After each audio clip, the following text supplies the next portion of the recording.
तुम्हें ये मनुष्य का जो देह मिला ये केवल कृपा से मिला है।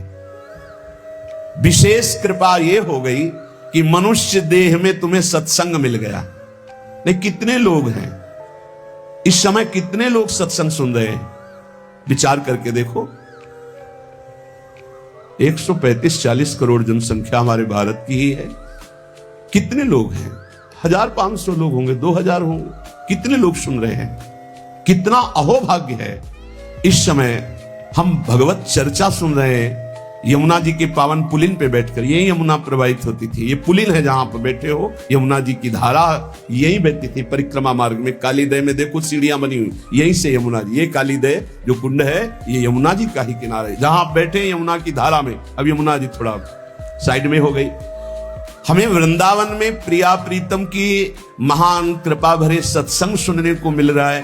ये विशेष कृपा। इस पर भी विशेष कृपा कि हमारी बुद्धि भजन करने के लिए सब कुछ त्यागने के लिए तैयार है। विशिष्ट कृपा, हमारी बुद्धि अब कह रही कि छोड़ो सब कुछ, भजन में लगो, भजन में लगो। इस सुअवसर को हाथ से मत जाने देना, नहीं तो कृपा का अपमान करने वाला केवल पछताता ही पछताता है। ये अहेतुकी कृपा हो गई है। तुम बड़े भाग्यवान हो। अगर तुम्हारा मन श्री प्रिया प्रीतम के भजन में लग रहा है तो तुमसे बड़ा कोई राजा नहीं है। दुखी मत हो। और जिनका भजन में मन नहीं लगा, भोगों में लगे, उनसे बड़ा कोई कंगाल नहीं। चाहे कोई कितना भी बड़ा धनी जमींदार, चाहे जितना बड़ा पदाधिकारी हो, यदि भगवान से विमुख है, धर्म से विमुख है, अधर्माचरण करता है और खूब ऐश्वर्य वैभव, तो उससे बड़ा कोई भिखारी नहीं, क्योंकि हाथ में कुछ नहीं लगेगा पाप के सिवा। आज तुम्हारा वास कमजोर है, तुम्हारे खान पान की व्यवस्था कमजोर है, तुम्हारा कोई साथ नहीं दे रहा है, संपत्ति भी नहीं है, लेकिन तुम प्रिया प्रीतम का नाम जप कर रहे हो तो कह रहे तुमसे बड़ा कोई राजा नहीं है। तुम बहुत बड़े धनी हो। देख लेना समय पर जब ये फसल अपना रंग दिखाएगी। भजन में तुम्हें कुछ त्याग करने के लिए हम नहीं कह रहे हैं। तुम जो काम करते हो धर्म पूर्वक करो। जो काम करते हो प्रभु को समर्पित कर दो और नाम जप करते रहो। शरीर को सेवा का साधन बना दो, मन को सुमिरन में लगा दो। आप देख लेना, अगर अहंकार नहीं करोगे तो तुम्हारा बेड़ा पार हो जाएगा। शरीर को सेवा में लगा दो। जो कर्म करते हो धर्म पूर्वक करो, उनको प्रभु को समर्पित कर दो और नाम जप करो। और अहंकार नहीं करोगे तो बहुत जल्दी तुम ज्ञान को प्राप्त हो जाओगे। तुम्हारे हृदय में ज्ञान प्रकाश हो जाएगा तो अहंकार नष्ट हो जाएगा। अहंकार नष्ट होते ही भगवत तत्व का बोध हो जाता है। देखो, तुम्हें कहीं भागने की जरूरत नहीं है। मन की दिशा जो भोगों की तरफ है उसे मोड़ करके प्रभु की तरफ लगानी है। तुम्हें जो ही प्रभु की तरफ अपने मन को, अपने मुख को मोड़ा तो बिना साधन किए करोड़ों जन्मों के पाप नष्ट हो जाते हैं। सन्मुख हो ही जीव मोहि जब ही, जन्म कोटि अघ नाशो तब ही। जे ही जीव भगवान के सन्मुख हुआ, मन को मोड़कर प्रभु की तरफ किया, राधा राधा, करोड़ों जन्मों के पाप नष्ट होने लगते हैं। जिनका भोगों की ओर मन है, चिंता, शोक, भय, दुख, जन्म, मृत्यु ये नहीं हटेगा। चाहे जितना रुपया जमा कर लो, चाहे जितना भोग भोग लो, चिंता, शोक, भय, मृत्यु ये तुम्हें सताते रहेंगे। नरक के निंदनीय गर्त में तुम्हें गिरना पड़ेगा, महान दुख भोगना पड़ेगा। इसलिए तुम पर भगवान की कृपा हो गई है। मनुष्य शरीर, सत्संग, भजन की महिमा। अब आप अपने ऊपर कृपा कर लो कि भजन में मन को लगाओ। विश्वास करो, अपने को जो भजन में लगाता है मानो पग पग पर अपनी सुरक्षा कर रहा है, पग पग पर अपने को सुख की तरफ ले जा रहा है। और जो अपने मन इंद्रियों को भोगों में लगा रहा है तो पग पग पर अपने को फंसा रहा है, वो दुख भोगने की तरफ जा रहा है। देखो, भगवत कृपा बरस रही है, सब तरफ से कृपा बरस रही है। तुम्हारे ऊपर अपार कृपा हो गई है। बस तुम इस कृपा का परिचय करो और इस कृपा के परिचय को प्राप्त करके डूब जाओ। हमारे ऊपर अपार कृपा श्री जी की। भगवत प्राप्ति के लिए ये बहुत अनिवार्य है कि इस कृपा का आदर करो। जो जो आपके ऊपर कृपा हुई उसको वर्ण करो। कितनी कृपा। ये देखो, वृंदावन में बैठ करके भगवत चर्चा, कथन, श्रवण, नाम कीर्तन, पद गायन, संत दर्शन, भगवत दर्शन, कितना सौभाग्य। जगत को सुधारने वाली बात भी अपने मन में मत लाओ। तुम ठेकेदार नहीं हो जगत के, पहले तुम सुधरो तब बात समझ में आएगी। तुम्हारा सुधार हुआ कि जगत को सुधारना नहीं, ये सब भगवत स्वरूप है। पहले तुम सुधरो। और प्रायः यह होता है कि हम जगत सुधारने की बात, जहां थोड़ा परमार्थ बना तो हम दूसरों को सुधारने की बात सोचने लगते हैं। पहले तत्व तक पहुंचो, पहले बोध प्राप्त करो, नहीं तो बीच में अगर पूरे सच्चे खिलाड़ी नहीं हो तो माया के पार्षद टांग मार के अपने पक्ष में गिरा लेंगे और तुम अपने पक्ष में पहुंच नहीं पाओगे।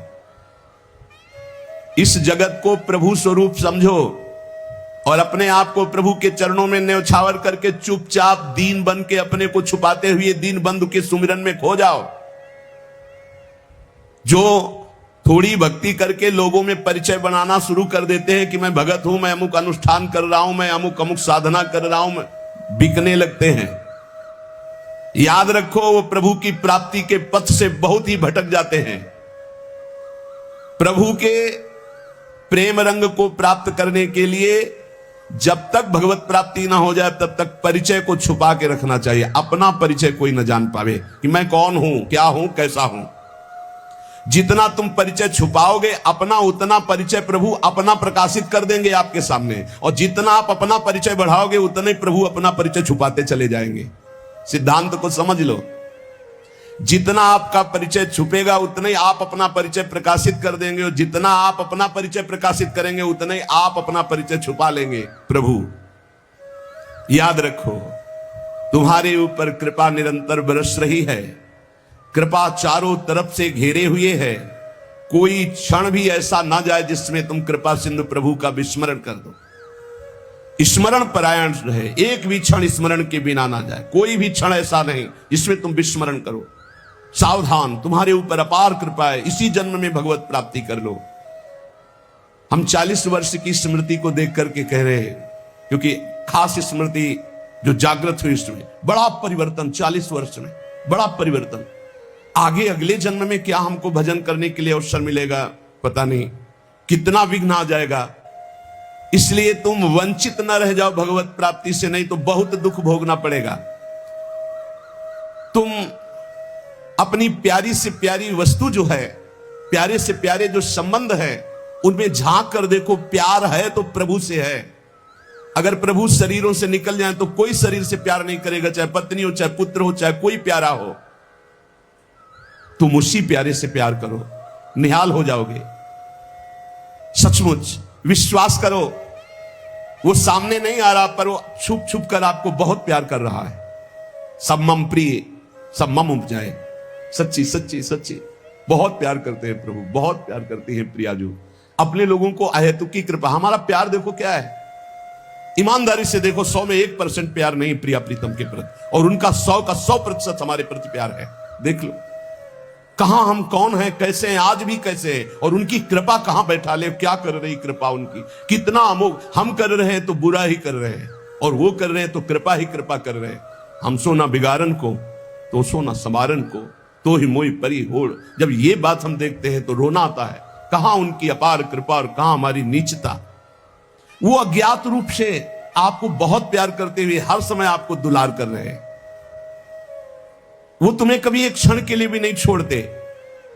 तुम केवल निरंतर स्मरण करो तो तुम्हें दिखाई देगा कि उनका परम अभय कर कमल तुम्हारे सर पर रखा हुआ है। अब किसके आशीर्वाद की मांगने की जरूरत है। तो आप पूछेंगे कि यदि इतनी बात आप कह रहे हैं कि हमारे को चारों तरफ से भगवान की कृपा घेरे हुए है, हमारे ऊपर भगवान का अभय वरद हस्त है, तो फिर मैं जल क्यों रहा हूं, मेरे अंदर जलन क्यों है, हृदय क्यों नहीं शीतल हो जाता। दिन रात हृदय में शोक है, विषाद है, चिंता है, आग की तरह जल रहा है, चैन नहीं मिल रही है। ये क्या कृपा है आपकी, ये क्या आपका अभय वरद हस्त है। आप कह रहे हो सब पर कृपा है, तो मेरा तो हृदय जलता रहता है, मेरा तो हृदय विषाद चिंता शोक से युक्त रहता है। उत्तर यह है, ना आग है ना जलन है, तुम समझ नहीं पा रहे हो, तुम्हारी उल्टी सोच की जलन है। तुम्हारी उल्टी समझ के कारण यह जलन है। अगर समझ जाओगे तो निहाल हो जाओगे। तुम्हारी उल्टी चाल है, दुख की तरफ चल रहे हो, असत का चिंतन कर रहे हो, जो जलन है उसका चिंतन कर रहे हो, उसमें फंसे हो, इसलिए जल रहे हो। क्या होगा? इतनी संपत्ति से क्या होगा? इतना हो जाए तो आज तक कोई ऐसा मिला हो कि हाथ उठा के भगवान से कह दिया हो कि बस अब मत देना, संपत्ति हमारे लिए पर्याप्त है? कभी नहीं। 100 तो हजार, हजार तो लाख, लाख तो 10 लाख, 10 लाख तो करोड़, करोड़ से अरब, अरब से खरब, कितना मर जाओगे, एक चवन्नी तुम्हारे हाथ नहीं जाएगी, 25 पैसे हाथ नहीं जाएंगे। बस ये सोच तुम्हारी तुम्हें नरक ले जाएगी, तुम्हारी दुर्गति कर देगी। यही तुम्हारे जलन का कारण है। जलन का कारण भगवान नहीं है, जलन का कारण और कोई व्यक्ति नहीं है। जलन का कारण आपकी सोच है, आपका चिंतन है, आपका भाव है। इसी भाव को, जो मलिन भाव है, भगवत भाव में लगा दो, अभी आनंद में डूब जाओगे। आपका चिंतन।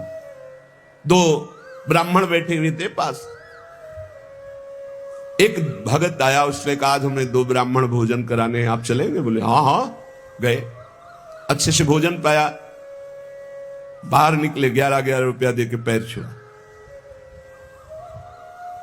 तीसरा ब्राह्मण दूर खड़ा देख रहा था, तो एक ब्राह्मण मुस्कुरा रहा था जो प्रसाद पाके आया था, और दूसरा जल रहा था। तीसरे ब्राह्मण ने पूछा कि आप मुस्कुरा क्यों रहे? तुम कहा यार आज तो भोजन की भी व्यवस्था नहीं थी, भगवान ने कितनी कृपा की, भोजन भी मिला, 11 रुपया दक्षिणा मिली। दूसरे से कहा आपका चेहरा उदास है, आप जलन से युक्त क्यों है? यार हमने सोचा था 51 रुपया देगा, 11 दिया, तो 40 का तो घाटा हो गया ना, इसलिए चल रहा हूं। अब उसमें बोलो भगवान की क्या कमी है?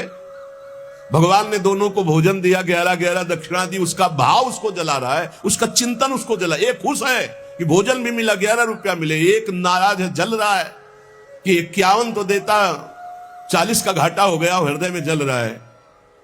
ये जलन, ये शोक, ये चिंता, ये विषाद तुम्हारे चिंतन से है, तुम्हारी गलत दिशा से है, तुम्हारे गलत आचरणों से। भगवान की कृपा आप पर है, पर आप गलत दिशा जा रहे हैं, आप गलत चिंतन कर रहे हैं, आपका गलत भाव है, इसलिए आप शोक, विषाद, चिंता, भय आदि में हैं।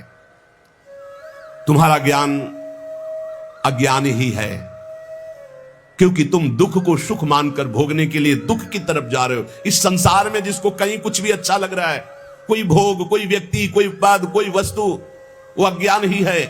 दुखालय में शाश्वतम बोर्ड लगा दिया भगवान ने, यहां नाशवान सब कुछ है जो कुछ भी आपके पास है, और सब दुख देने वाला है परिणाम में। वर्तमान में तो तुम्हें सुखद लगेगा, लेकिन परिणाम में दुख देने वाला यहां सब कुछ है। जो दिखाई दे रहा है वो है नहीं, जो है वो दिखाई नहीं दे रहा, यही माया का कार्य है। इसलिए तुम्हारी सुख की कामना तुम्हें दुख दे रही है।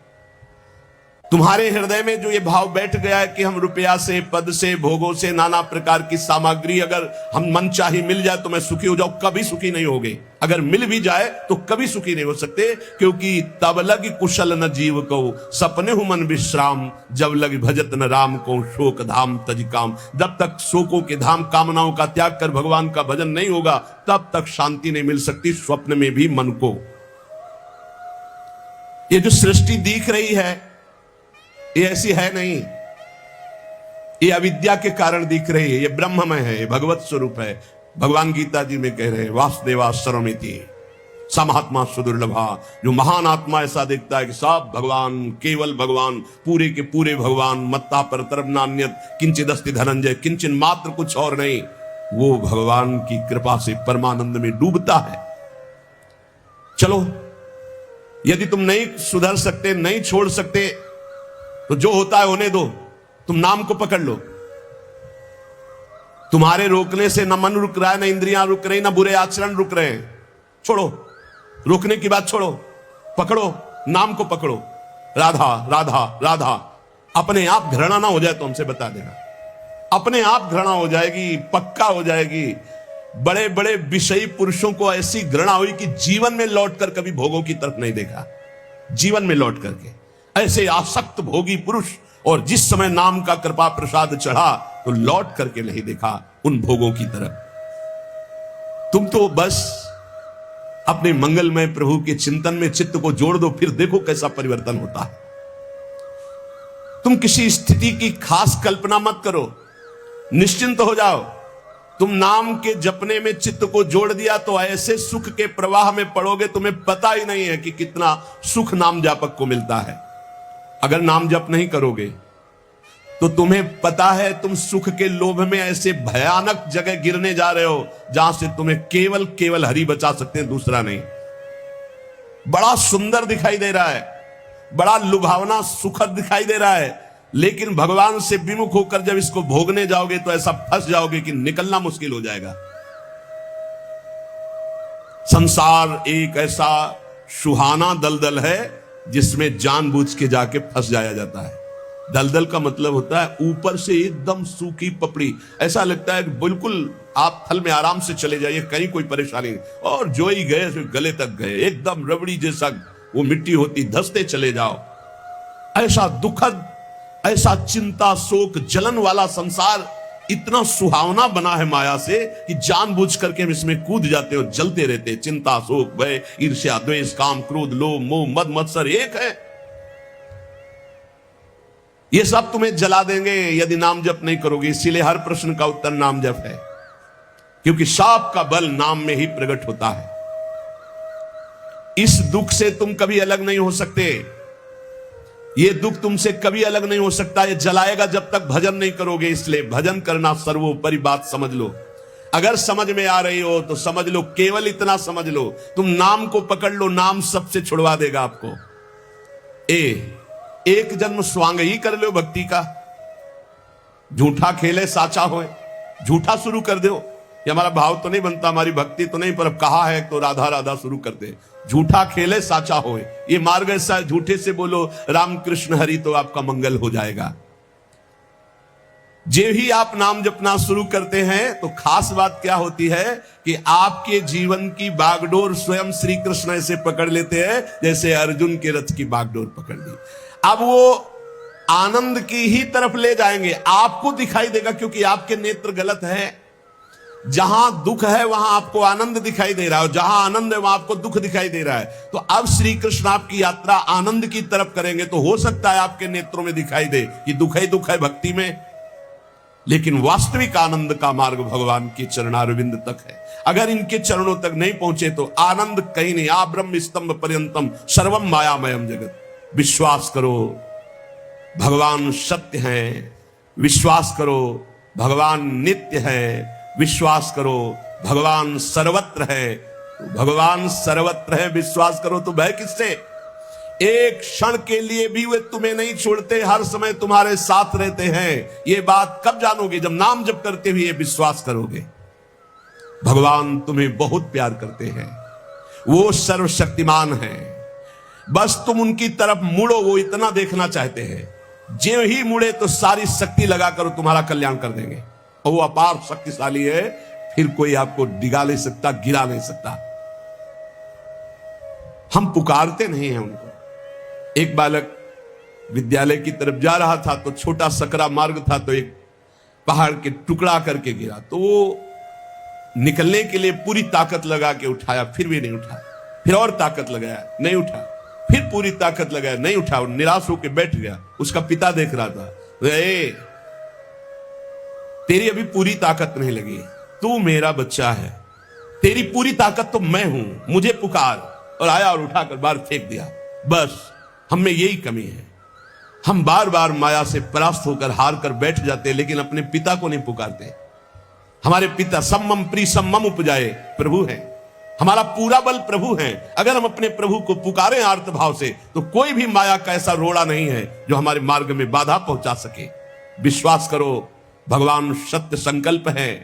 विश्वास करो जब तुम उनसे मिलने का संकल्प करोगे तो वे तुम्हें कृतार्थ कर देंगे, पर हृदय से तुम मिलना चाहो। तुम उन्हें चाहोगे तो तुम्हारी क्षुद्रता, तुम्हारे पाप, तुम्हारे ताप, तुम्हारी कलुषित जड़ मति मन, ये सब निर्मल हो जाएंगे। यदि तुम उन्हें चाहोगे तो तुम्हारी दरिद्रता नष्ट हो जाएगी। तुम विशाल हृदय वाले परम पवित्र दिव्य चिन्मय मन से उन चिदानंद प्रभु का अनुभव करोगे। अतः तुम केवल उनकी चाह करने के लिए नाम जप करो, तभी ये चाह पैदा होगी, तभी ये चाह टिकेगी। तुम कृतकृत्य हो जाओगे, महान बन जाओगे। ये भिखारीपना छोड़ो कि तुम्हें कोई और सुख दे सकता है, नहीं।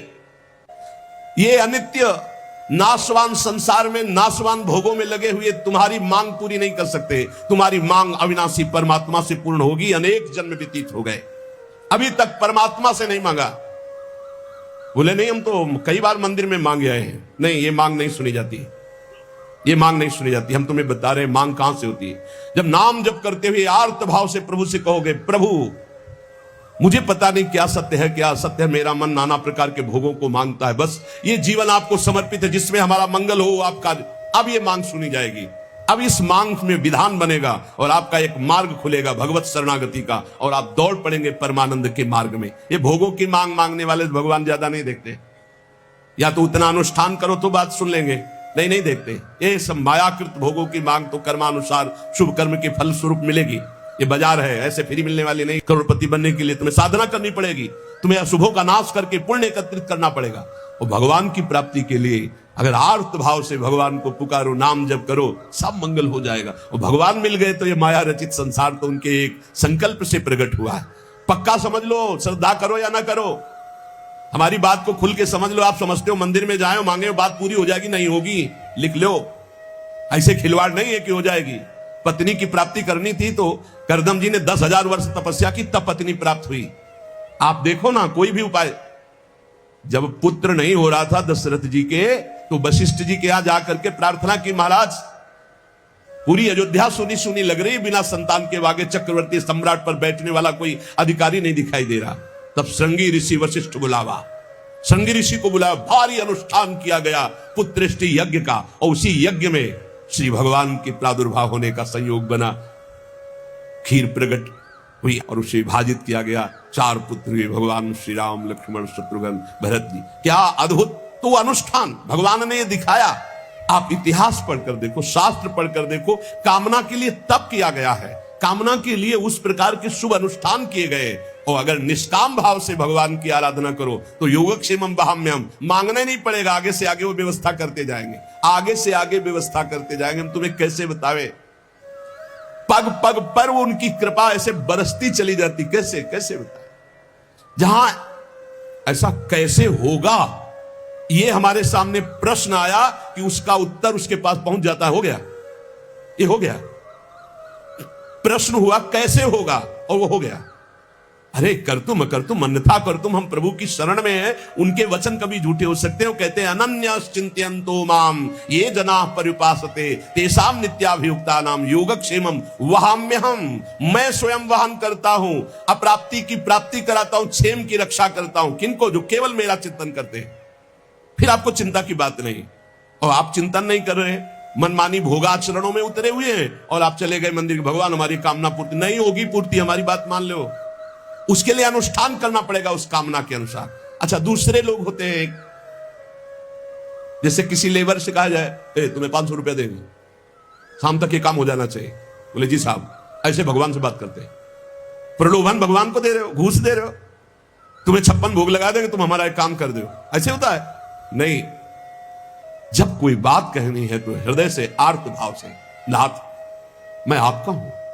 अपने पिता को कोई घूस देता है, मां 100 रुपया देंगे बाल भोग बना दे, कभी ऐसा कहा है आपने पिता से? कभी लाओ 500 रुपया, हमें जरूरत है नहीं देंगे, रोज मांगता है, अरे देना पड़ेगा, बाप के सिवा हमारा कोई है नहीं, तो हमको चाहिए, अब आप दो, पापा आपको देना पड़ेगा। ऐसे या तो संबंध से मांगो, भगवान से संबंध है, संसार में भगवान से संबंध नहीं है तो भगवान नौकर नहीं तुम्हारे, भगवान भगवान है। अरे अखिल कोटि ब्रह्मांडों के मालिक है वो, अनंत ब्रह्मांडों का भरण पोषण करने वाले तुम्हारे कैसे बच्चे हो? तो कैसे बच्चे हो? अपने पिता से, अपने प्रभु से, अपने सखा से, अपने प्राण प्रीतम से कैसे तुम बात करते हो? या तो संबंध रख के बात करो, या फिर उतना साधना करो, तब तो कामनाओं की पूर्ति। साधना हो रही भोगों की, मनमानी भोगाचरण, धर्म विरुद्ध आचरण, और भगवान से जाके मांगोगे तो भगवान बोले हमारी अश्रद्धा हो गई, हमारी कामना की पूर्ति नहीं की भगवान ने। तुम्हारी अश्रद्धा से क्या फर्क पड़ता है? आकाश पे अश्रद्धा करोगे तो क्या फर्क पड़ जाएगा?